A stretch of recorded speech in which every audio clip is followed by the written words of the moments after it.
एक राजा अपने राज्य से एक लंबी यात्रा के निकलता है, तो सारे गांव वाले उन्हें पानी के जहाज तक छोड़ने आते हैं। तो राजा जैसे ही पानी के जहाज पर चढ़ता है, तो उसके गांव का एक आदमी उनके पास आता है और उनसे कहता है कि राजा साहब, जब आप जंगल से होते हुए जाएंगे तब आपको जंगल में 2 फुट का आदमी मिलेगा और वह आदमी आपसे लड़ने के लिए चैलेंज करेगा, तो आप उसे जान से मारे बिना आगे मत बढ़ना। अब राजा उस आदमी की बातें मानकर यात्रा के लिए निकल जाते हैं। 2 दिन बाद राजा जंगल में पहुंचते हैं।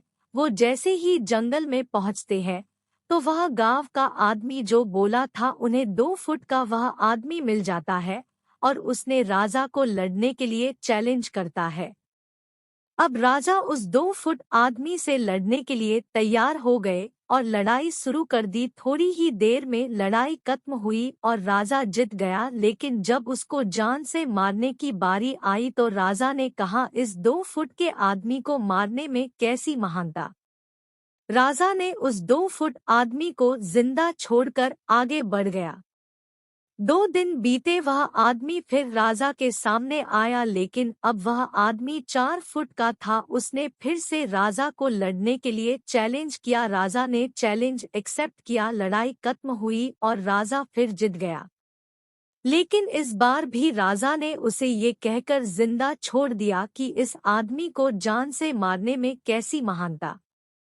2 दिन बीते, वह आदमी फिर से राजा के सामने आया, लेकिन अब वह आदमी 6 फुट का हो गया था। उसने फिर से राजा को लड़ने के लिए चैलेंज किया। फिर लड़ाई शुरू हुई, फिर राजा जीत गया, लेकिन इस बार भी राजा ने उसे जिंदा छोड़ दिया।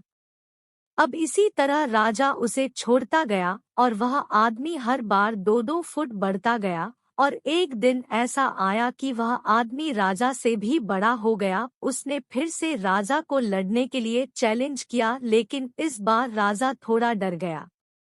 लेकिन राजा फिर भी चैलेंज एक्सेप्ट किया। लड़ाई शुरू हुई, लेकिन इस बार राजा बहुत जख्मी हुआ। राजा का एक हाथ टूट गया, लेकिन राजा फिर भी उस आदमी को जैसे तैसे करके हरा दिया। लेकिन इस बार उसने इस आदमी को जिंदा नहीं छोड़ा, उसने उसे जान से मार दिया। अब आप मुझे बताइए, महानता किस में है? जब उस राजा को यह बोला गया था कि तुम्हें जंगल में तुम्हें 2 फुट का आदमी मिलेगा जिसे जान से कम किए बिना आगे मत बढ़ना, फिर भी राजा ने उसे महानता दिखते हुए उस आदमी को जिंदा छोड़ता गया, जो कि आगे उसे बहुत भारी पड़ा और अपना एक हाथ भी गंवाना पड़ा।